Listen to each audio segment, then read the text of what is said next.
So when we talk about education, what does it really mean to be the best? For decades, one tiny island nation has been consistently blowing everyone else out of the water, creating what many call the world's most successful education system. But that success comes with a pretty steep price tag. Let's get into the paradox of Singapore's quest for perfection. Look, if you want to understand Singapore's reputation, you just have to look at the numbers. The 2022 PISA results, and that's kind of the World Cup of education systems, are just, well, staggering. For mathematics, Singapore's 15-year-olds aren't just good, they are #1 in the world. And it doesn't stop there, not by a long shot. Switch over to science, and it's the same story. #1 again. They're producing top-tier students at a rate that most other countries can only dream of. And to complete the trifecta, for reading, yep, you guessed it, #1. Now this isn't some statistical fluke, we're talking about a long pattern of just crushing it. But behind these unbelievable scores, there's a completely different story playing out. Because these numbers, they hide a very real human cost. An OECD study found that while about 55% of students around the world feel super anxious before a test, in Singapore, that number jumps to a whopping 76%. That is a massive difference, and it points to a system that is under an incredible amount of pressure. So this brings us to the big question, the puzzle we're going to try and solve in this explainer. How on earth can a system be the best on the planet and at the same time one of the most stressful for the kids inside it? Well, the answer starts right at the nation's birth. To really get what's happening now, we have to go back to the beginning. Because the story of Singapore's education system, well, it's really the story of its own survival. Picture this. It's 1965. Singapore has just become an independent nation. It's this tiny little country with, well, nothing. No natural resources to speak of. From day one, its leaders knew their only true resource was their people.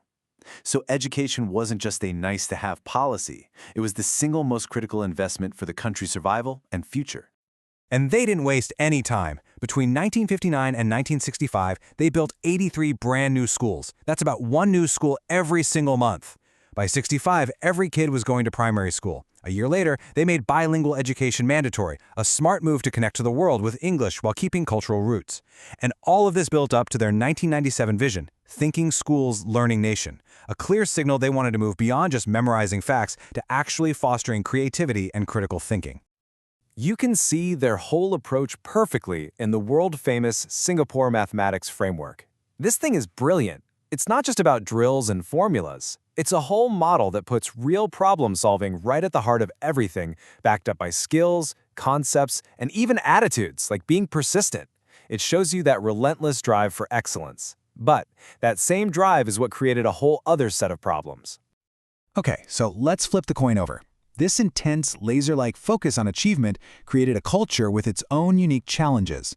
This is the price of perfection. To really understand the pressure here, you have to understand this one word, kiasu. It's a local term, and it basically means the fear of losing out. But this isn't just about you wanting to do better than your neighbor. It's a deep national mindset that was born in that early struggle for survival. It's a collective fear that the whole country might get left behind, and it's what makes the system so hyper-competitive. In this kiasu mindset, you see it everywhere in the high-stakes culture. There's this incredible focus on exams like the PSLE, that's the big one at age 12, that for years basically decided a kid's entire future. The system got a lot of heat for rewarding rote learning, just memorizing stuff, instead of real creative thinking. It created what a lot of people call a pressure cooker. And get this, 86% of students there say they worry about getting bad grades. 86%. So here's the kicker. All this pressure can actually undermine the very thing they were trying to build, a creative, thinking nation. This quote from a 2003 study really hits home. It points out that in this environment, there's the social stigma that creativity is some kind of bonus for the kids who are already smart, instead of a skill that everyone should have. But the story doesn't stop there. Because they recognize these problems, Singapore's government has actually spent the last couple of decades trying to change course, launching some really bold reforms. This is a system that's trying to evolve. One of the biggest changes in thinking was this idea of teach less, learn more, which started back in 2005. Now, that sounds a little backwards, right? But the point wasn't to reduce the quality. The idea was to shift away from just cramming the syllabus into students' heads. It was about encouraging teachers to focus on deeper learning and sparking curiosity so students would want to learn more on their own. And this wasn't just talk, it led to real, concrete changes. The old rigid system of sorting kids after that big PSLE exam is being replaced by something called subject-based banding. It lets students take subjects at different levels depending on what they're good at. And the old PSLE score, which ranked every kid against each other down to the decimal point, has been swapped out for wider achievement level bands to dial down that crazy, fine-tuned competition. And maybe the most obvious change has been this step-by-step plan to just get rid of a ton of exams. First, they removed all exams for the little ones. Then they got rid of mid-year exams for a bunch of other grades, with the plan to have them all gone by 2023.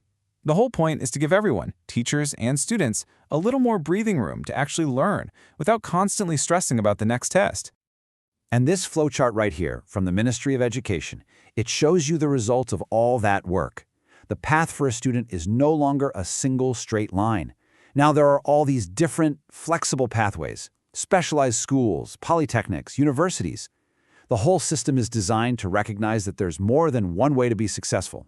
But this brings us to the final and probably trickiest part of the story.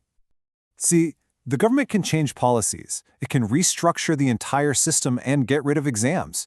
But the real question is, can it change a culture that's been built up over 50 years? And that's the real tension at the heart of Singapore's education story today. On one hand, the official policies are all moving towards well-being and developing the whole person. But on the other hand, that deep-seated kiasu mindset of parents, and even the students themselves, that is so much harder to change. You want proof? Look at what happened when the ministry started removing exams. Immediately, you had reports of anxious parents freaking out that their kids would fall behind. And the massive, multi-billion-dollar private tuition industry? They just jumped right in, creating their own practice exams to fill what they called the gap. It just goes to show you how powerful that fear of losing out still is. So we end up right back where we started, looking at this incredibly complex picture. You've got a nation that built a world-class education system because it had to, and now it's trying to tweak that very creation to better care for its people. It leaves us all with a really fundamental question that every high-performing system, and maybe every one of us, has to think about. Is the relentless pursuit of excellence always worth the cost?